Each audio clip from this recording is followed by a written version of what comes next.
This episode of A.C.M.G. Presents Talk Time Live is brought to you in part by Viewfinder's Identity Search and Design. Your choice for web design, graphic design, and all multimedia development needs. Visit VFISAD.com and let us bring your vision to reality. Hey there, this is Kyle Hebert, the voice of Gohan from Dragon Ball Super, and you are listening to A.C.M.G. Presents Talk Time Live. Excuse me, Gohan, this is more of a narrator type thing. Okay. Just do it more like a, next time on Talk Time Live. Next time on Talk Time Live. Don't quit your day job, Gohan. It's time. Talk time. Let's go.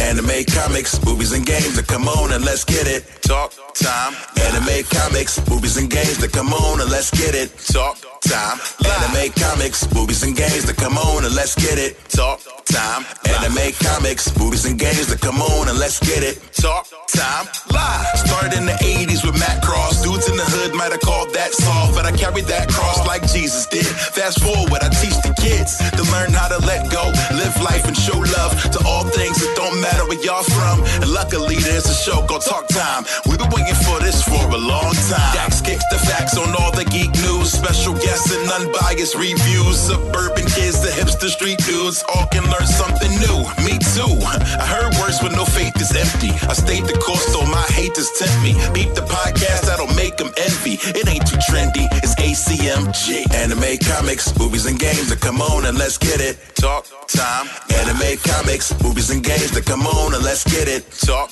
time. Anime, comics, movies, and games. Come on and let's get it. Talk time. Anime, comics, movies, and games. Come on and let's get it. Talk time. Live.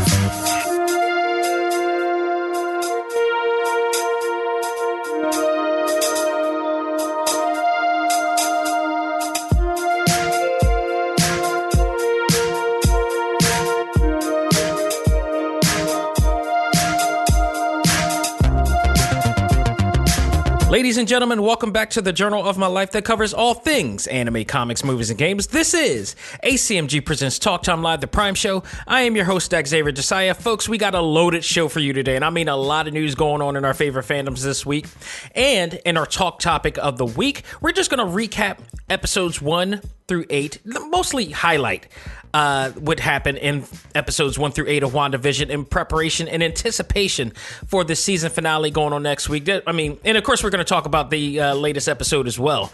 But I felt that it was just best to just talk about it all leading up to what's going on now because so much has happened. And what a ride.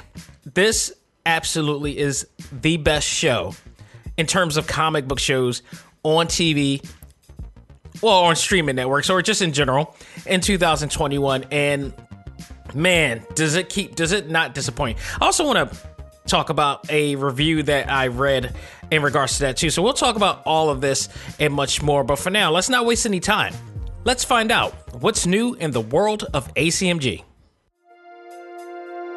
And now it's time to find out what's new in the world of A.C.M.G.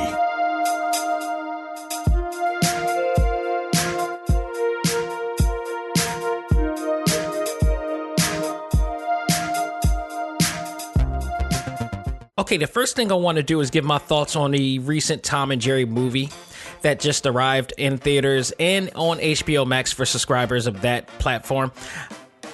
I came into this movie with much hesitation and slight skepticism. When I saw the trailer, I saw that it was like the normal formula of, cartoon meets real world type of situation. We've seen this before. Sonic the Hedgehog successfully did it, which is a rare.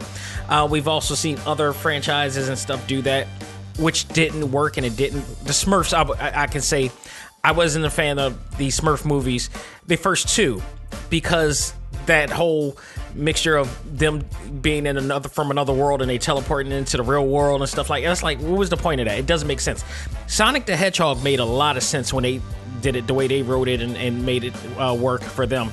But this was more like a Who Framed Roger Rabbit type of thing where this just exists in this world. And it was because of that I really enjoyed it.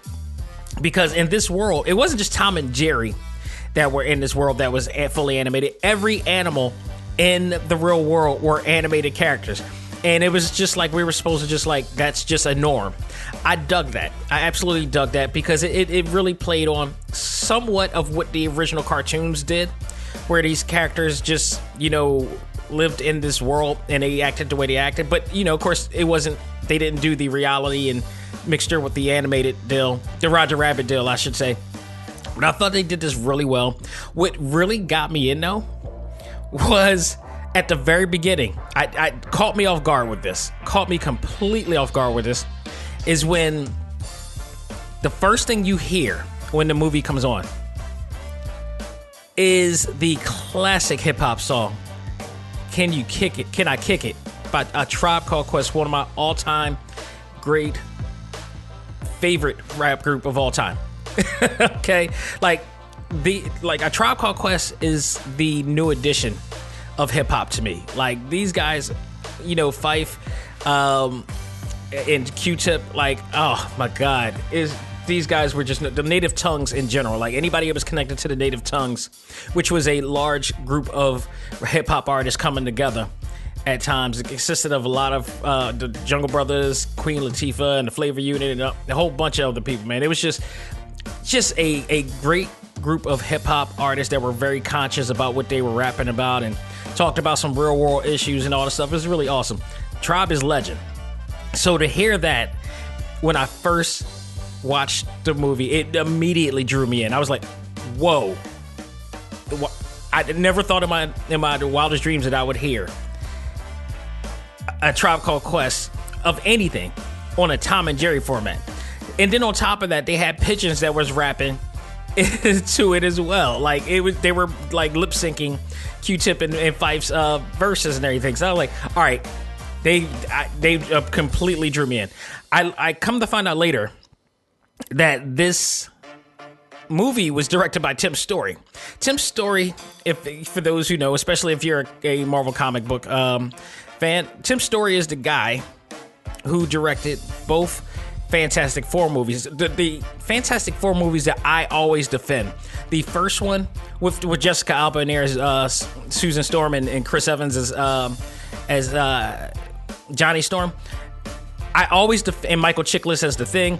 I always defend that movie because I thought it was good. It wasn't the greatest thing ever, but it was really good. And it was so good that it actually got a sequel. And if it sucked the first time, why did it get a sequel? They don't normally do that. The second one, Rise of the Silver Surfer, I thought was also good, despite the fact that they never showed Galactus. And I thought that that was crappy, but at the same time, maybe they just did not have the technology to do it and the imagination to do it at the time. But it didn't hurt the rest of the movie because Silver Surfer, played by Lawrence Fishburne, was awesome. I actually did like their version of Doctor Doom. He wasn't the best Doctor Doom in the world. I'm sure they could do better, but he was acceptable for me. And I dug it. So, I mean, I've always defended Tim Story in those cases. He's also went on to direct a lot of other really cool movies and comedy shows, too. Like some of Kevin Hart's deal. He did Let Me Explain and Believe Laugh Until It Hurts. So, I mean, like, this dude he's quality. And it's even more proven in this movie. I really enjoy what they did. Chloe Grace Moretz plays Kayla. Of course, you know her as Hit Girl from Kick-Ass. Michael Pena is the real probably reason why it drew me in, because I love this dude. He's awesome in anything he plays, especially on Ant-Man. He plays kind of the antagonist dude, the bad guy in this case. He plays a character named Terrence in here. Jordan Bolger, I've never seen this guy before. He plays Cameron, who is kind of like the slightly love interest of Kayla, the Kayla character here. And I dug this for a lot of reasons. He was a very standout type of character. He was in for a few scenes, but he stood out in this case. A very funny character played by Patsy Farron was Joy, the Bell girl, who like just pops up out of nowhere. Like she's one of those people or characters that is like mostly invisible to people. They don't know that she's like standing right there the whole entire time until she speaks, and it was really awesome. Colin Jost, I believe from Deadpool, that's which I remember him from. He plays Ben. Just some really good characters. Ken Jeong plays Chef Jackie, who's also funny as well. it was I was just really impressed at how well done this was, and I love the fact that Tim Story made this. I mean, I think my only criticism I would love to have more of Tom and Jerry and the characters, and a little less of the human storytelling in this, because it is them. But I understand that they were telling a story about what was going on and how Kayla's character was trying to get a job, and she was just, she was surviving in the streets. All of them. Tom, Jerry, and her were surviving in the streets, and they all decided somehow to work together within this really extravagant hotel that she ended up getting a job from in order to get to work. But she got this job basically by kind of scamming her way into getting this job, and of being a hotel, curator of sorts of, I believe. And one of the things that was standing in her way was Jerry, who was just in the building taking things and doing what Jerry does best. And she figured out and found Tom, who she ended up teaming up with to get Jerry. And then later on, you figure out, like, it just becomes a whole thing later on. And also added to that, you have who was in here? Pallavi Sharda, who plays Preta. And Colin Jost from Saturday Night Live. He wasn't in Deadpool. Colin Jost is the SNL news guy who I love so much, but he played the husband to Preta in there, and I thought they were cool. They were really cool in there, and they were getting married in a hotel basically. So it was up to Kayla to make sure that this wedding goes off without a hitch, without Jerry interfering. So it just caused a lot of chaos. But what I loved about this movie most is that if you've been a fan of Tom and Jerry, the old, cartoons that a lot of us grew up with, then you will absolutely also love what they did, because you'll recognize some of the things that they've done that we used to watch in the cartoons, like the way Tom screams, or some of the antics that they've done. Well, if anybody ever watched when Tom has issues or beef with Spike the dog, that he takes out his teeth, his normal teeth, puts in a more ferocious, sharper, bigger amount of teeth, because he's gonna beat up Tom or bite Tom or whatever like that.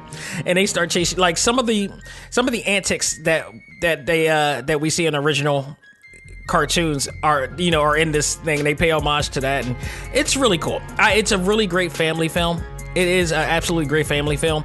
It is a movie for all ages, and it is targeted for people of all ages, because there's the fan base who grew up with Tom and Jerry like myself, and then there's the kids who may have wanted to. And I love the fact also that they did not steer away from the violence.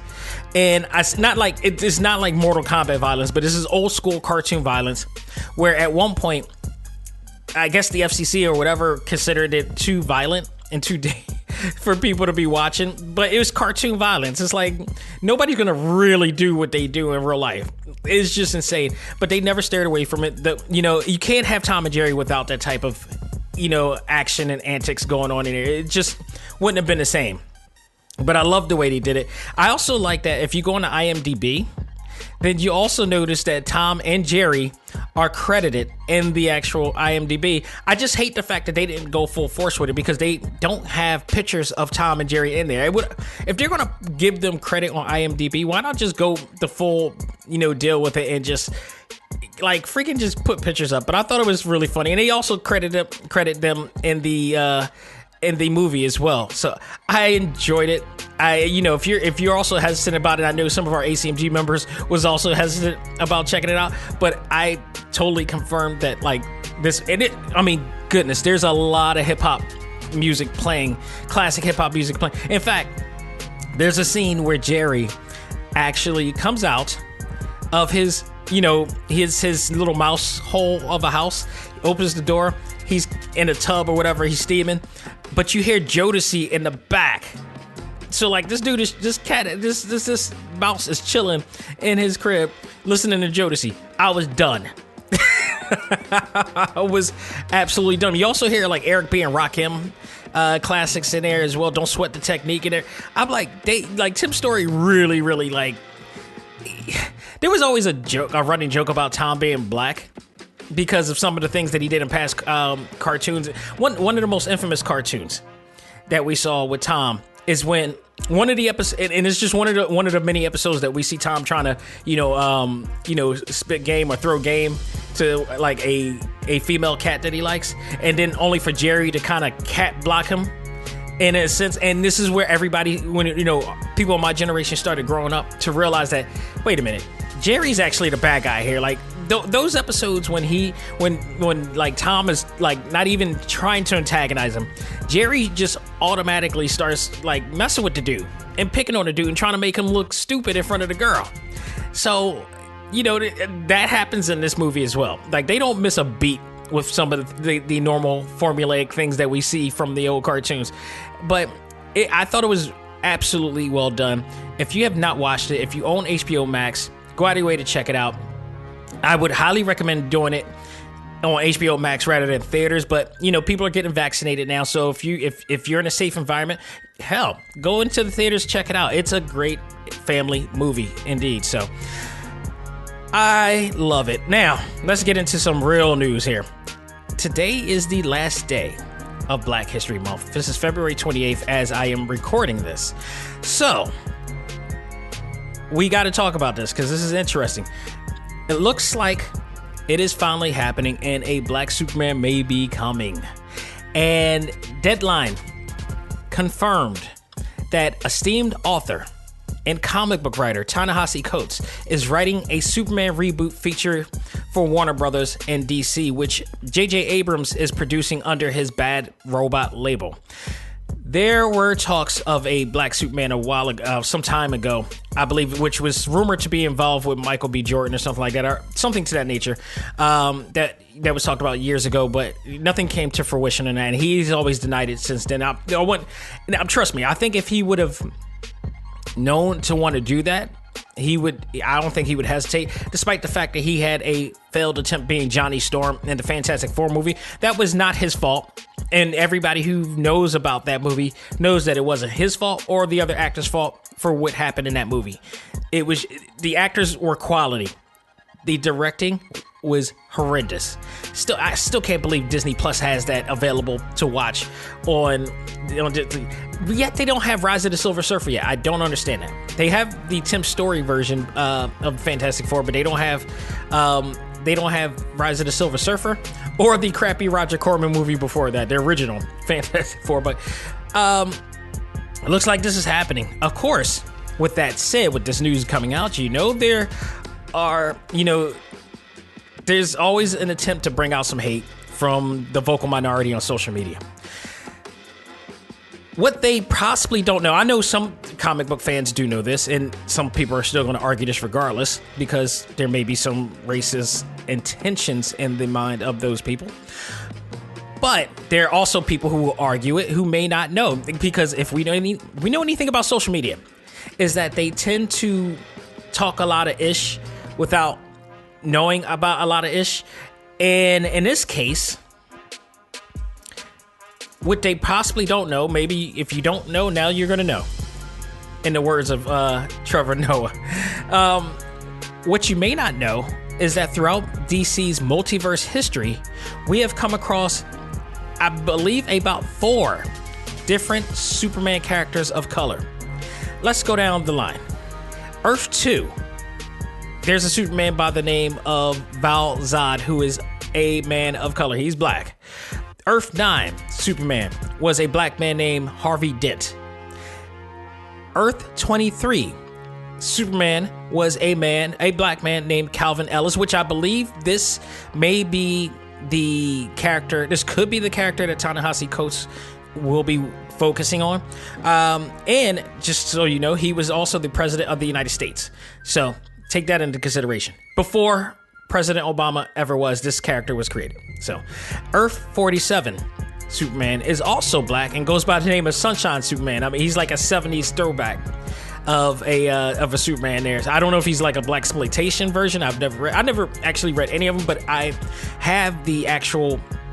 My source from this is from the actual pages of the DC Multiverse book, which you could go find out anywhere. You could probably order it on Amazon or Kindle or whatever like that. It's out there, and it'll show you all of the different multiverse versions of the DC characters there, and you'll see that there's 4 black Supermen out there. So this is nothing new.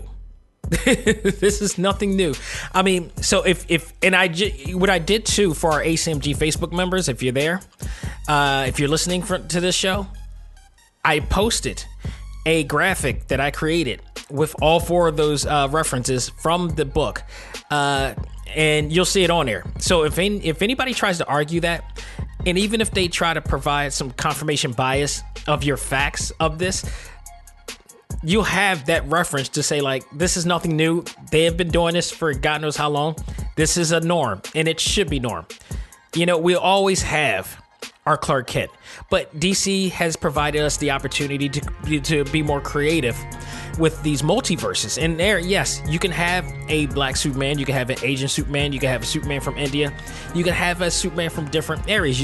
That's the beauty of the multiverse. It provides creativity. It provides the opportunity to paint a new canvas, in theory. And they're doing it right now with Future State, which, by the way, I absolutely am enjoying right now. And I'm not a DC dude, and Future State is actually pretty darn good. And yes, by the way, there's a black Batman in there too. So take it for what you do. But this is happening. I'm looking forward to this, and sorry for you. You got to get over yourself.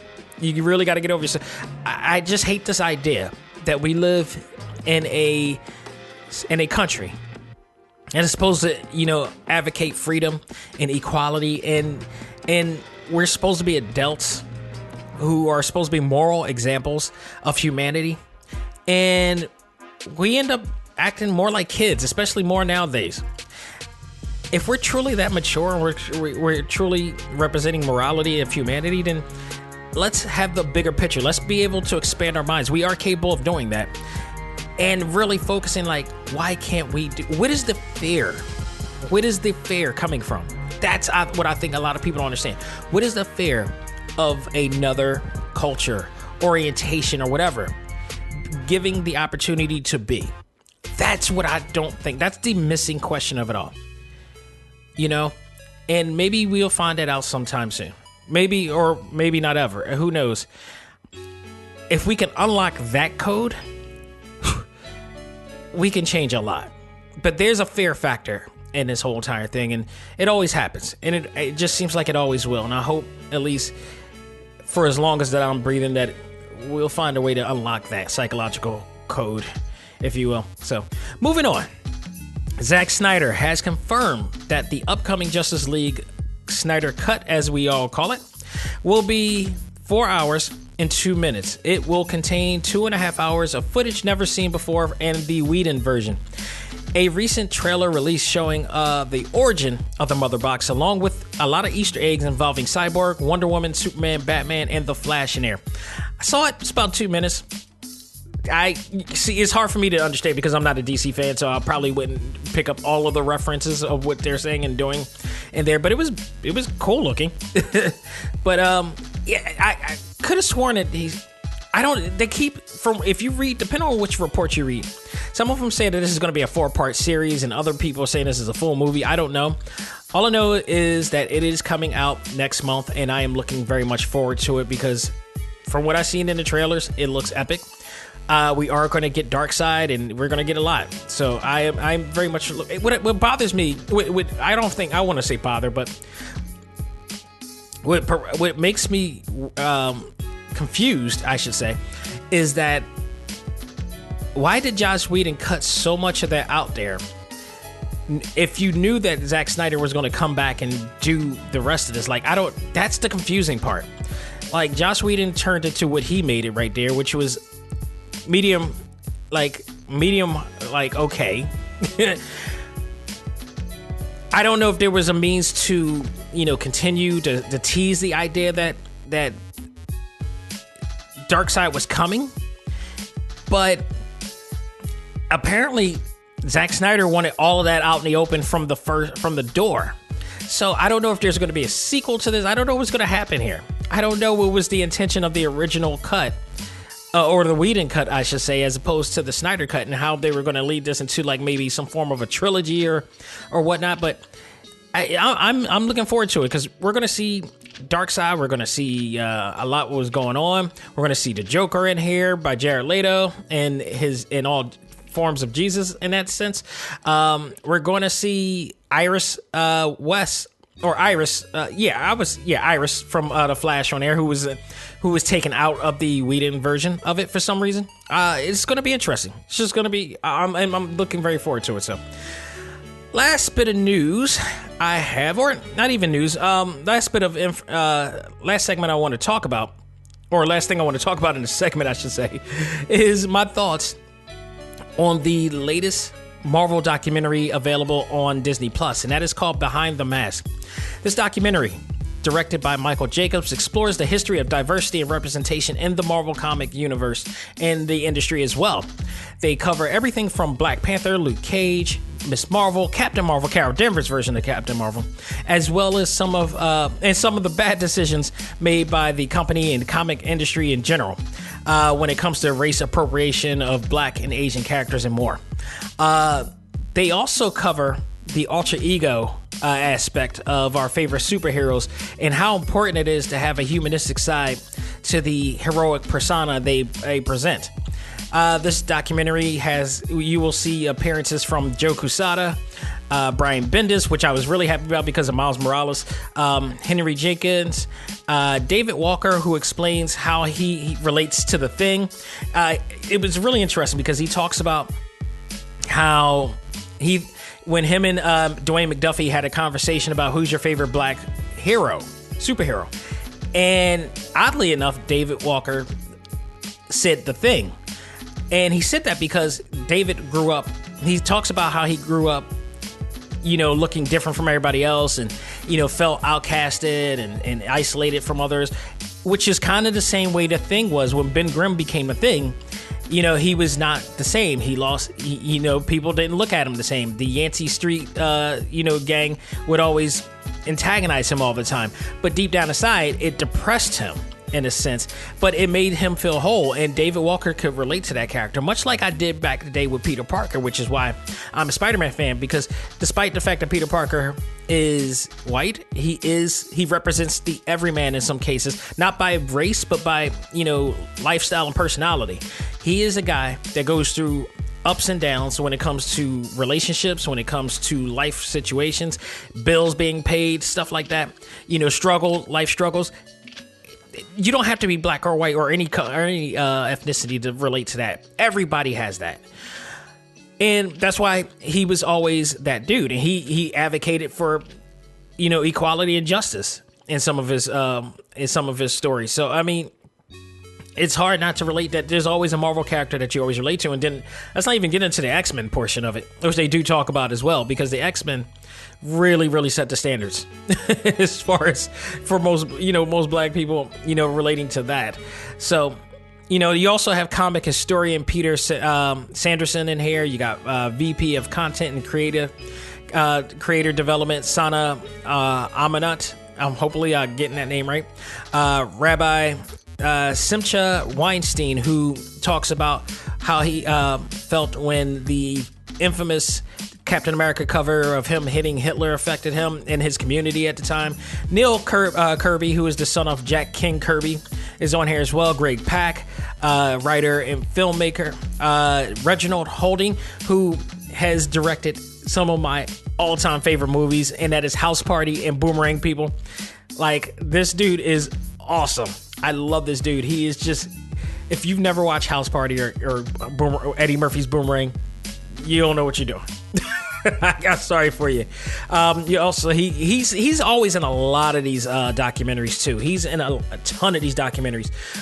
Joe Duffy, Daryl DMC McDaniels, of course, is in here. Like, they always bring in DMC because he provides a great form of color commentary and description of how much he loves about comic books and what is done to him in the history of what he's done.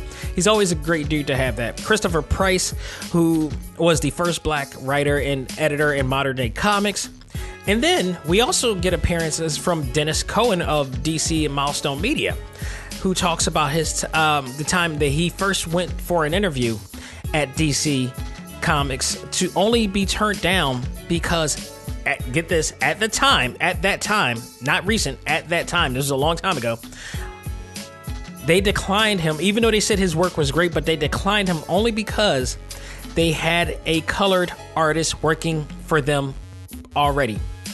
So for some reason, they had no need for a second or third or fourth black artist. It just, I mean, yeah, and you should see the look on his face in the documentary. Go watch this and look at the face, because if you're black, you'll be just as taken back from him as well, or anybody with a heart. In matter of sympathy or empathy, you'll be taken back the same way that he was taken back. It was like you had to take a pause for a moment to really just, instill what was being said to him, and kind of live vicariously through him in that moment. It was like, how would you be able to react to that, especially back then? Like, if that was today, I think more people would be more proactive if they heard that. But then again, people wouldn't dare say that now. But like, to say that back then, it just speaks volumes of the way we were treated and thought of back then. It's just like it was a charity thing. We already got one. We can't afford to do another. It's just amazing.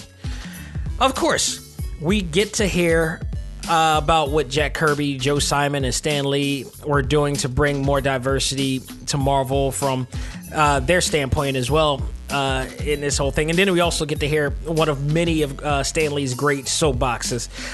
I tell you what. If you really want to know how awesome a dude Stan Lee was when it came to talking about civil rights and equality, find on the internet all of his soapbox editorials. It really shows how awesome this man was and how much of a game changer he was to this industry. He truly wanted to see equality. It never ceased to amaze me what he has said and has done for this industry, and how much of an impact Marvel Comics has had in the turning point of our society and the way it happened. And he used his forum to do that, and I can't greatly appreciate that enough, as well as everybody in the documentary who made some type of change in there as well. I'm glad that they mentioned, even showed Dwayne McDuffie in there, because him and Dennis Cohen, along with the other members of Milestone Media, also game changers as well. So go out of your way to check it out. It's on Disney+ right now. It's one of the many reasons why I love Disney+. It's one of I specifically have Disney+ for the Marvel content. So I mean, it's well worth it for that alone. But you also get a ton of content from Star Wars and Nat Geo and Disney, of course, as well. So speaking of which, we're going to segue out of here. That will do it for what's new in the world of A.C.M.G. We're going to take a break, come back. We're going to run down episode 8 and then recap everything that is going on in anticipation for the epic season finale of Wandavision. We'll do that right after this.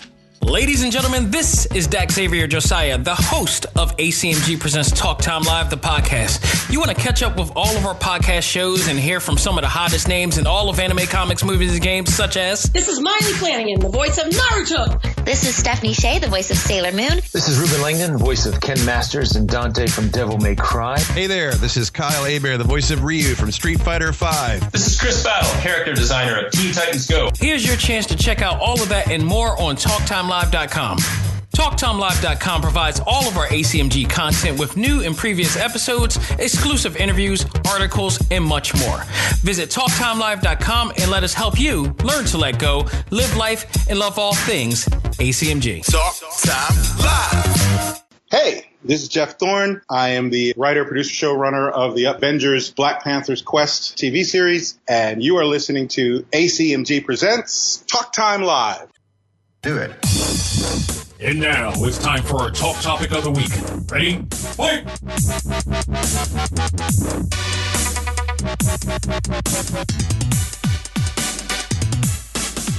Ladies and gentlemen, this is our talk topic of the week, and it is our look back at everything that has happened so far in WandaVision. Let's first talk about episode 8, entitled Previously On. This takes place after Wanda discovers and finally meets Agatha Harkness, aka Agnes, who's been following her all along and has been a part of this whole entire thing. We finally get to see a little bit more of where Agatha came from and where her journey started. They start off with the origin story of her that dates back eons ago, and this cult of witches that she was involved with, and they are actually trying to do away with her because they think she's become too evil and she's encountered some powers, some dark powers and magic that she should have not. And even her mother, who is the lead, and this happens in Salem, Massachusetts in 1693, they decide that she's too much of a danger to them in the entire witch cult, and they try to do away with her. And unfortunately, she is just way too powerful for them.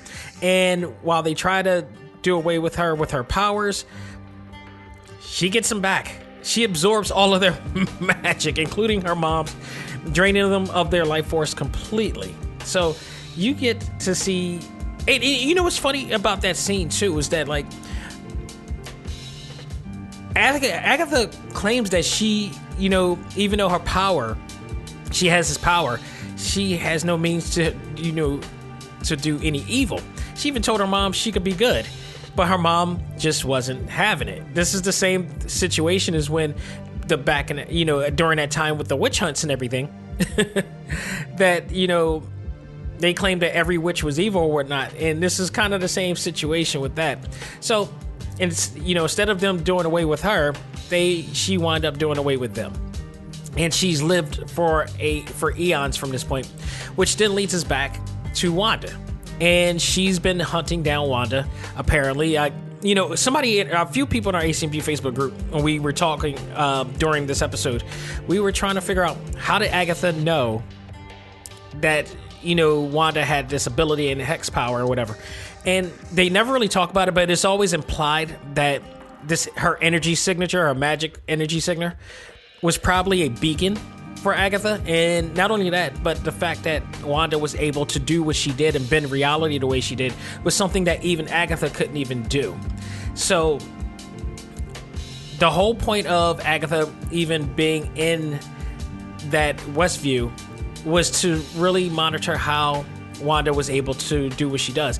Wanda doesn't even know how she did what she does, and it really shows throughout this entire episode, because Wanda embarks on her journey and revisiting everything that happened to her in the past to try to find out how was she able to actually do the powers that she did, and how did they manifest to the level that they have.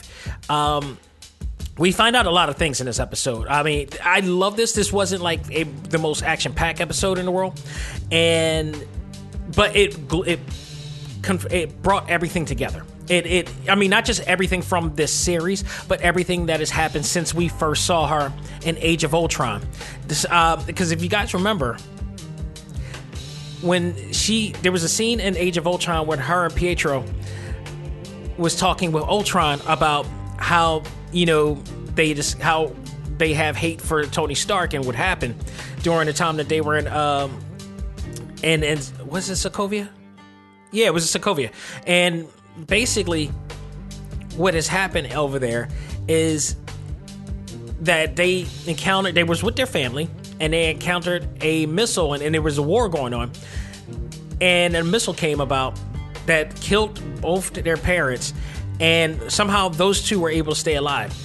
And the last thing that they saw was a missile that had the Stark Tech logo on there. Now, they mentioned this on Age of Ultron. We actually get to see this in its entirety in this episode, and I thought this was so awesome, because that was a pivotal moment of that movie. of them talking about why they have a hate for Tony Stark. Now we get to actually see it in this episode, and I thought that was so great. We also what she doesn't talk about is the fact that that missile was supposed to go off, and for some reason she thought it was a dud. Agatha thinks that it wasn't the case. Agatha believes that it was her that stopped the missile from exploding, and that she had this hex ability the entire time. So it wasn't based on an experiment from Hydra. It was basically her doing it all along, and it was Hydra, taking advantage of it. So that is interesting. That is very, very interesting that that they talk about this. What they also do is reveal where she got the ideas of recreating this world that's based on some of our classic TV favorite shows in history. And it shows that she's watching. Her father and used to have a collection of old TV shows like Dick Van Dyke and the Brady Bunch and stuff not the Brady Bunch. It was Dick Van Dyke and I forgot what was the other one. There's a few others that was in there too, but it was Dick Van Dyke that they were watching on TV. And it was pretty awesome to see him. It was a big, beautiful tribute showing the love that Dick Van Dyke and Mary Tyler Moore had in that show, and really why Mary Tyler Moore was one of the greatest actresses of all time, and just a revolutionary in her own right. She was very revolutionary in her own right, mostly because she was wearing pants and not a skirt on TV. But she, if you don't know who Mary Tyler Moore is, go Google it. She is one of the greatest of all time in Hollywood, and really a game changer for women in Hollywood as well, and just women in general, I should say, because she was doing things in Hollywood back then, especially on TV, that was actually somewhat frowned upon, culturally, from a pop cultural standpoint. So I mean, they did that there, and then also all of the other things, all the shows that she was watching, they showed later on. When they kind of revisit this episode too, kind of reminded me of A Christmas Story, because Agatha played the ghost of Christmas whatever, as they revisit all of these old specks of her memory to find out how Wanda was able to manifest the powers at the level she did. We do also find out in this episode that the Soul Stone, the same Soul Stone that Vision has carried in his head, may have had something to do with her powers increasing and enhancing, because it actually probably it looks like it ignited something in her. Now, there's a scene where they're in Hydra and the scepter, the same scepter that Loki has had in Avengers, and they retrieved in the original in Age of Ultron, was in there with her. So they wind up finding out that she was able to control it when others weren't able to do it. She was able to control this and break the actual scepter.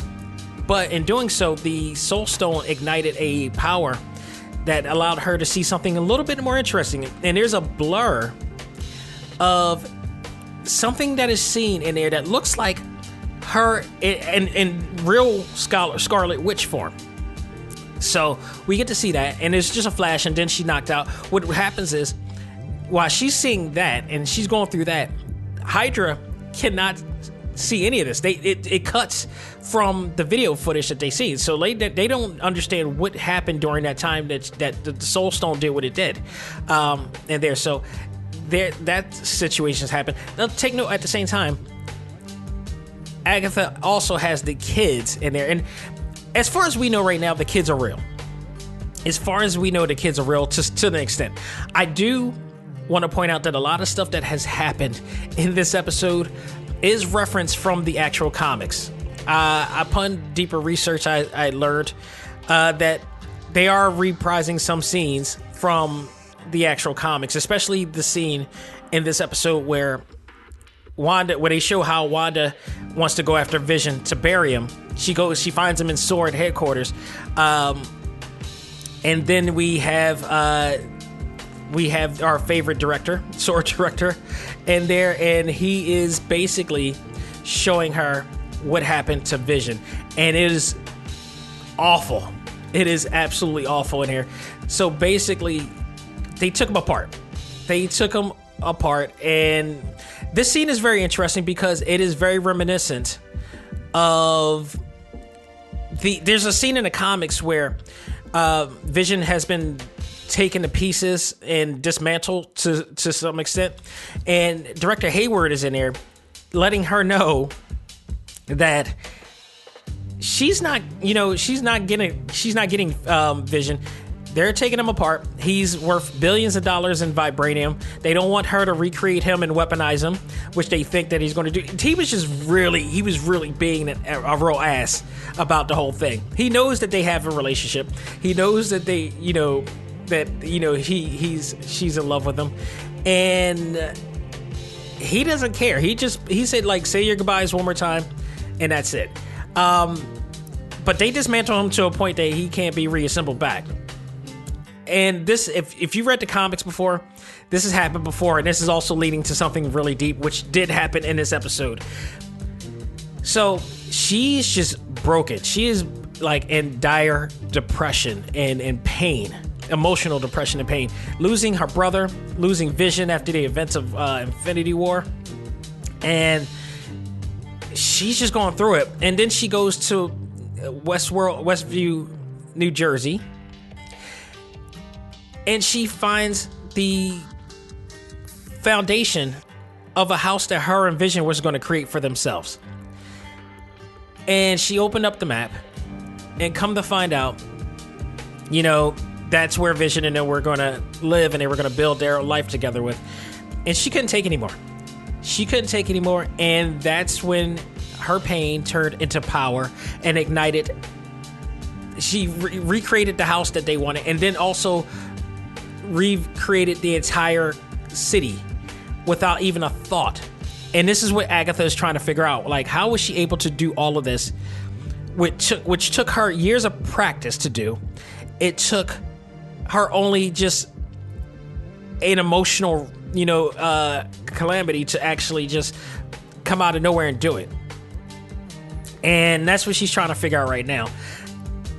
This is just amazing. Because let me tell you, Elizabeth Olsen's performance in this episode has been nothing short of phenomenal. It is just absolutely phenomenal. She is, we already seen what she's gone through since, the first episode. She played as all these different characters of herself.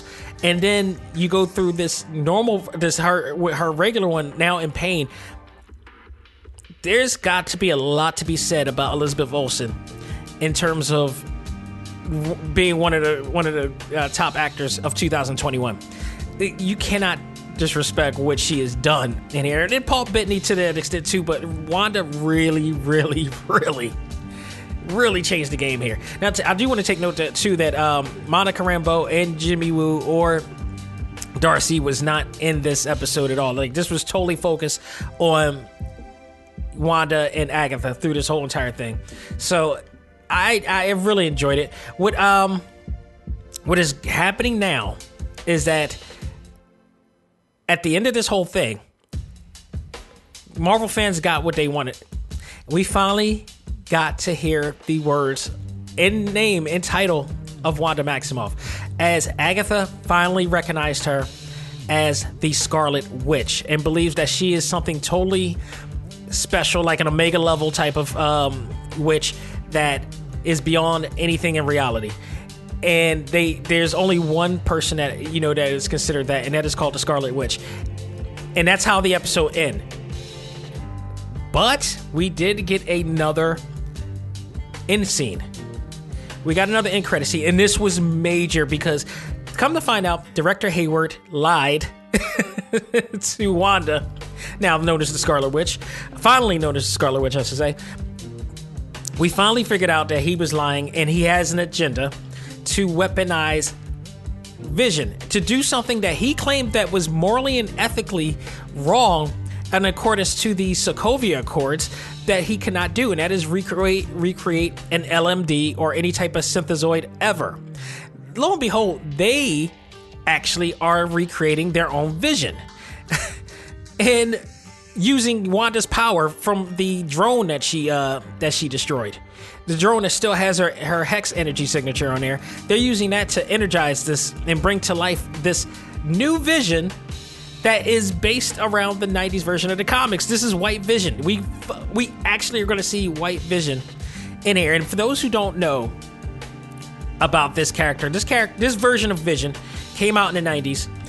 And it was basically, I forgot who was the writer responsible for it. If you look at go on YouTube and go and watch one of the Comics Explain episodes where they cover Vision, there was a writer who was in charge of Vision and didn't like the direction of Vision and Wanda's relationship, and the fact that Vision was actually, in a relation, or Wanda was in a relationship with a being that wasn't real.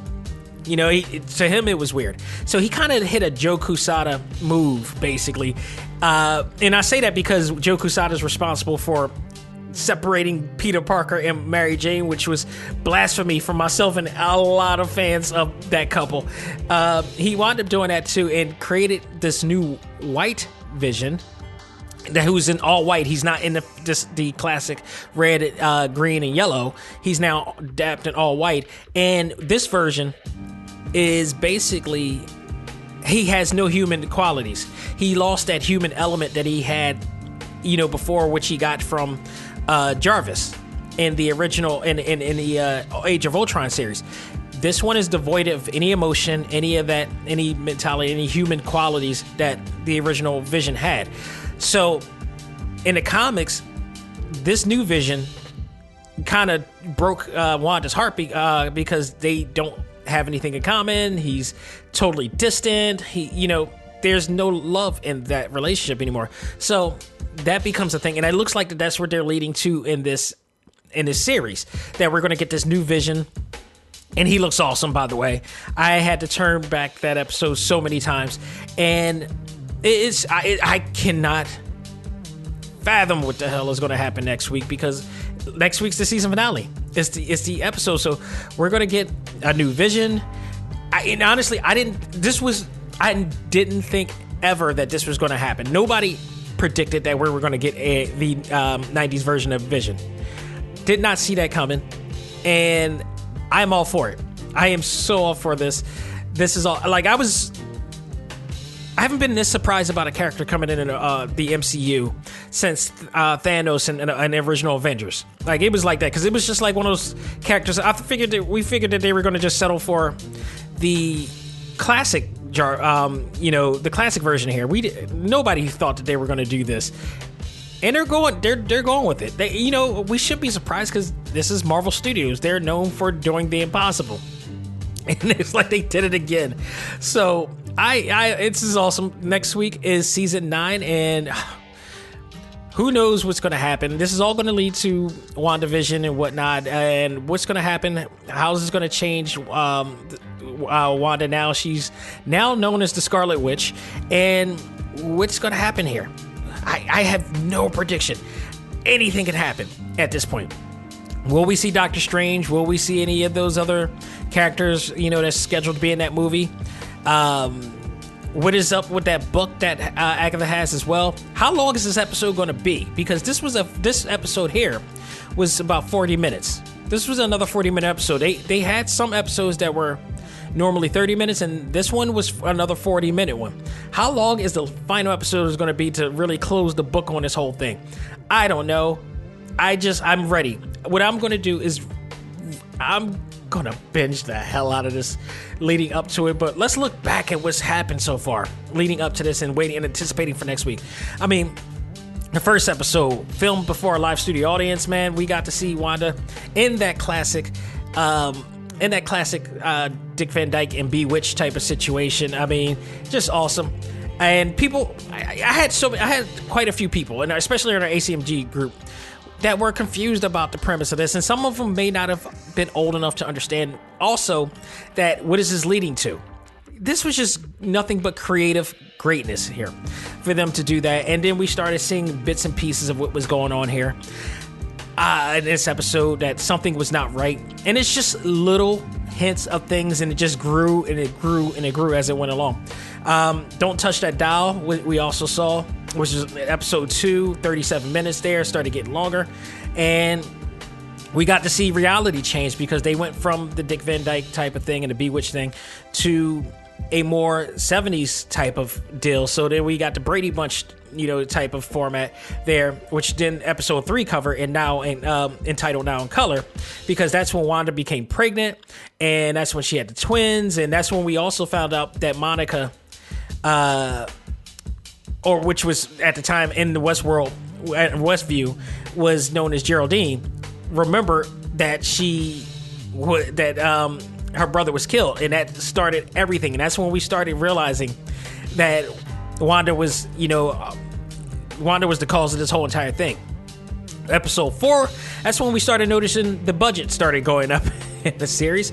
We entitled "We Interrupt This Program" because we got to see Monica sort of kind of origin story of how she grew up since the time of Captain Marvel, and she became a sword agent as well, and also how she ended up in Westview as well from there. And we got to see some interesting things from that. Episode 5 on this very special episode was the episode that we got to see Wanda and Vision really get at it. The twins grew up. They started growing up even more. And this was this episode when they got the dog and they wanted to take care of the dog, but Wanda was a little bit wary, so the kids ended up growing up a little bit more to take care of the dog. Agnes just happened to be there every moment to take care of him, including figuring out that they had a dog and had the doghouse ready for him. So that was the situation. But Vision, this was the episode that Vision started figuring out something was not right. And that's when Vision and Wanda was about to go at it while the credits are rolling up. So you got that going on. So Vision was starting to realize that. Episode 6, entitled All New Halloween Spooktacular. Oh, I failed to mention that on episode 5, we got to see Pietro, aka the Quicksilver of Fox universe in here, which unfortunately we also learned in episode 8, he is not the real Pietro. In fact, Agnes calls him Pietro in here. So not only is he not the actual Pietro of another Fox universe, nor is he Pietro of the old. That does also, it unfortunately cuts any ties of the Fox universe merging in with the Marvel Cinematic Universe, because that's what we all thought, and they had us thinking that the entire time. So also credit to go back to the episode 8. I want to credit that they also showed that a lot of us who thought that the all new Halloween episode was based on Malcolm in the Middle. We was right, because she is watching Malcolm in the Middle in episode 8, as they show a flashback of her and Vision in the room watching the episode with Bryan Cranston. Shout out to him, another phenomenal actor as well. Should have been Lex Luthor, but that's a whole other story. In there, and they're watching his antics. Seriously, Bryan Cranston on Malcolm in the Middle was not supposed to be like the best character in that show, but he wound up taking that show was supposed to be about Malcolm. You started realizing he pulled an Urkel move and made the show focus on him and his antics. Like, he was hilarious in that show. And he became the focal point of that show, I believe. Like, nobody cared about the kids at that point, because Bryan Cranston as a father always got himself into some Homer Simpson-like antics. It was hilarious. But this is the same guy who became Walter White later on. Take note. But yeah, it's been fantastic. And so we got to see the episode 6 happen, where they're going on a Halloween, they're going on a Halloween in their neighborhood, but Vision is also searching out to figure out what's going on in this little short town of theirs. We also see Agnes, who we now know was playing along with this whole entire thing with Vision and everything, and he's figuring out all this that's going on. So we also see Vision going out of that barrier to try to reach out to the real world, only for that not to happen, because he will deteriorate. And Hayward and all of S.W.O.R.D. was out there, so that was a whole nother thing. And we also see Pietro really become an antagonistic type of, uncle in there that led to Wanda just blasting him to the other side of the town hall. It's just, man, just so much going on here. We move to episode 7, breaking the fourth wall, and they turn it into a Modern Family happy ending office type of vibe with the documentary style in here. And this is the episode that we now learn that Agnes is Agatha Harkness, and how everything just played in from here. And this is what lead us to episode 8, where we see, really, episode 8 is the origin story of Wanda, now the Scarlet Witch. We found, what this series has done is focus on Wanda in a way of understanding that she, along with Carol Danvers, aka Miss Marvel, Captain Marvel, is the most powerful superhero in the Marvel Cinematic Universe. And that's why they kind of, it's funny, that's because in one of the episodes, they actually did have that conversation about who could have actually taken out Thanos, and it was between her. They were arguing between Scarlet Witch and Captain Marvel in this case, because they both had the ability to do so. So, yeah, man, this is going to be crazy. I am looking forward to it. Here's my thing, too. Upon also researching everything, especially when it involves the kids, involves this new vision and such, and Director Hayward, I could be totally wrong, and I was skeptical about this when other people in our A.C.M.G. Facebook group was mentioning this, but I am now on the bandwagon of thinking that there is something that Mephisto is involved in this in some way, somehow. I don't know if he actually is Director Hayward, because he's acting very fishy and funny about how everything's doing. I don't know what's happening. I like the kids. In the comics, apparently the kids were created by Mephisto in some form or fashion. So unless Agatha is taking the place of Mephisto, which could possibly be, because the way she's acting in this universe is kind of like how Mephisto would be reacting. And take note that Agatha is also she's a kind of in a gray area. She sometimes works with the superheroes, and sometimes she is working against the superheroes as well. As many of you know, sometimes she is working with the Fantastic Four and babysitting them, Franklin and whatnot to some case. There's a lot to this. Hayward is still a major question, as we now know that he's recreating Vision now. But is there more to him? Is he actually Mephisto? Could it be more? We don't know. I mean, anything can happen. The thing is, Marvel constantly keeps us on our toes, and they've been doing this for the past few weeks, and I am grateful for it, because we know nothing until we know. So I can't wait. I am looking forward to this. And really, I can't really predict anything to this point, because it could go anyway, because they're partially going by what the comic books is doing, and then they're doing their own thing. They're taking a little bit of liberties of what they're doing. But that's to keep the suspense. If anybody does it better than Marvel Studios, you got to let me know, because what they've done is just awesome. And I finally get to see why.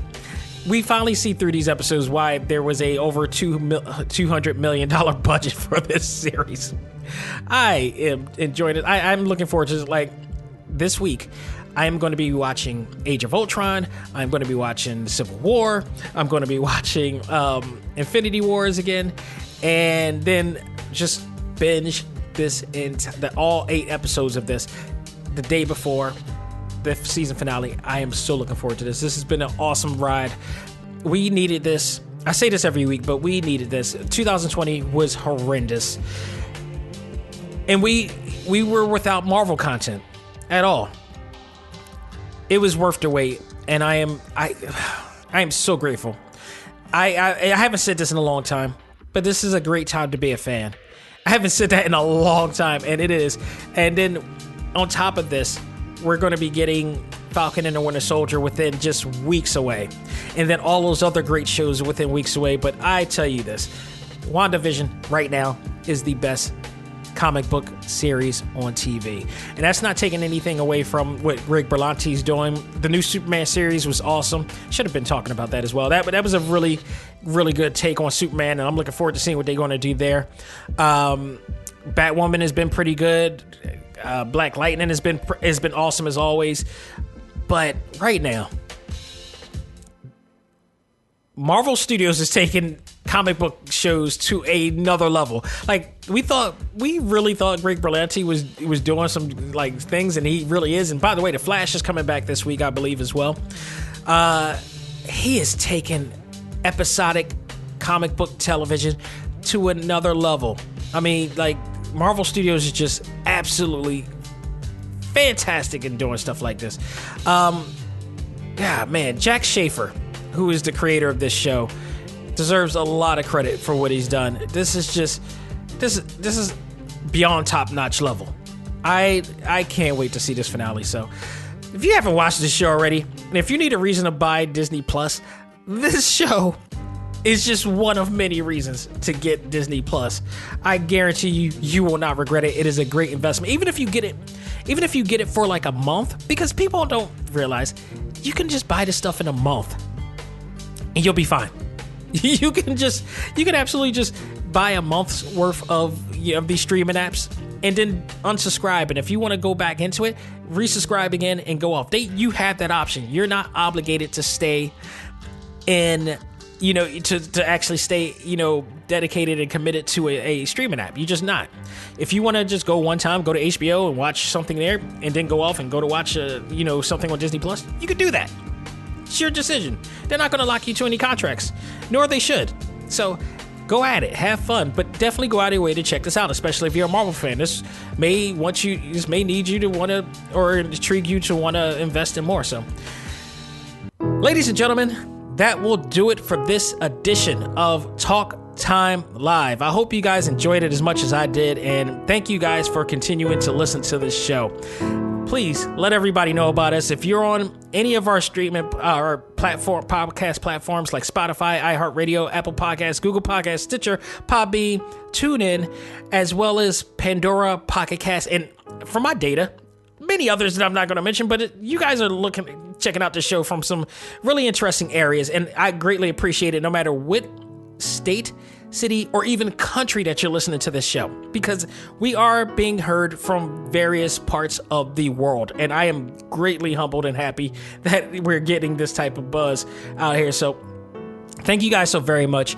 Definitely check us out, but also, give us a rating. Let us know what you think of this show and what needs to be improved or whatnot. I mean, we're always in for some, improvements. Everybody should be. We shouldn't be staring away from that. So definitely give us some, have some feedback on that stuff too, like on these platforms. You can also check us out on TalkTimeLive.com. Every episode is on there as well. You can also check out our interviews, which, by the way, I believe this week I will have an interview. Hopefully, knock on wood, that this is still on, but Retromania Wrestling was just released for the PC and Steam last week, and I will have back on the show Mike Herman of Retrosoft Studios to talk about the aftermath of his experience with Retromania Wrestling, which was the first game he's ever worked on and done for his company. He's a big fan of WrestleFest, and I've been waiting to have him back on since the last time he's been on before this was put together, and he's got a lot. He should have a lot to be proud about. So we're going to talk about that in his journey through all of that, because they went through a lot during the journey of 2020 with the development of that game. So. And hopefully we'll get news on when the other console versions will be out as well. So stay tuned for that. Hopefully we could get him on this week. We should be able to get him on this week. We've been plotting for this for quite some time. So let's get to that. And then we also have Select Start, which I will be reviewing. I was hesitant to play this game, or even want to play this game, but I decided to jump on it. Curse of the Dead Gods is out. This game is let me just put it, I don't want to say it's a Hades clone or a Supergiants clone, but there is a lot of resemblance to the gameplay, the look, the feel of Hades. There's a lot of it. But there's a lot of great buzz about it. It looks great. It plays virtually the same. There are narrative differences to them, but we'll definitely talk about that and review that as well. Past Tech Games was the developers. Focus Home Interactive was the publisher for this. It is available on the PlayStation, Nintendo Switch, Xbox, and Steam as well. So, if you were a fan of Hades, you may want to jump onto this, and we'll talk deeply on this game and much more on the next Select Start this week. So, next week on this show, however, we're going to be reviewing Coming to America 2, starring Eddie Murphy, Arsenio Hall, Wesley Snipes, a whole horde of other great comedians. We're finally getting the sequel to one of the most beloved comedies of all time, and it's coming next week on Amazon Prime, so stay tuned for that. We'll have more news going on of our favorite fandoms, and of course, that review as well. Thank you guys so very much again, and I hope you guys are remaining safe out there.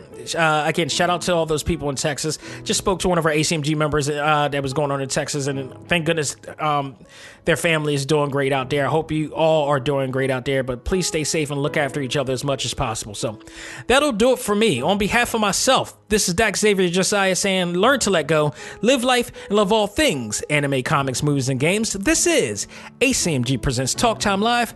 I am out of here. Take care.